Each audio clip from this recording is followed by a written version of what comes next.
हिंद की चादर श्री गुरु तेग बहादूर यांच्या 350व्या शाहिदी समागम सोहळ्याचं नवी मुंबई खारघर येत्या 28 फेब्रुवारी ते 1 मार्च 2026 या कालावधीत आयोजन करण्यात आलंय.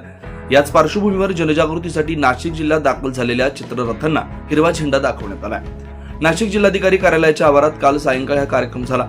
यावेळी जिल्हाधिकारी आयुष प्रसाद यांनी हिंद दी चादर श्री तेग बहादूर साहेब यांच्या 350व्या शाहिदी समागम सोहळ्यानिमित्त नाशिक जिल्ह्यात जनजागृतीपर कार्यक्रम सुरू आहे. त्याचाच एक भाग म्हणून जिल्ह्यात चित्ररथांच्या माध्यमातून जनजागृतीपर कार्यक्रम राबवण्यात येत असल्याचं सांगितलं. तसेच हे चित्ररथ नाशिक जिल्ह्यात ठिकठिकाणी जाऊन या माध्यमातून तेज बहादूर यांच्या कार्याची माहिती देणार आहे. यासाठी जिल्हा प्रशासनाच्या माध्यमातून नियोजन सुरू असून त्याचा आढावा घेण्यासाठी जिल्हाधिकारी कार्यालयात आढावा बैठकीचं आयोजन करण्यात आलंय. या समागम सोहळ्यासाठी जाणाऱ्या भाविकांना सर्वतोपरी सुविधा उपलब्ध करून देण्याचे निर्देश शासकीय यंत्रणेला देण्यात आले, असंही यावेळी नाशिक जिल्हाधिकारी आयुष प्रसाद यांनी सांगितलं.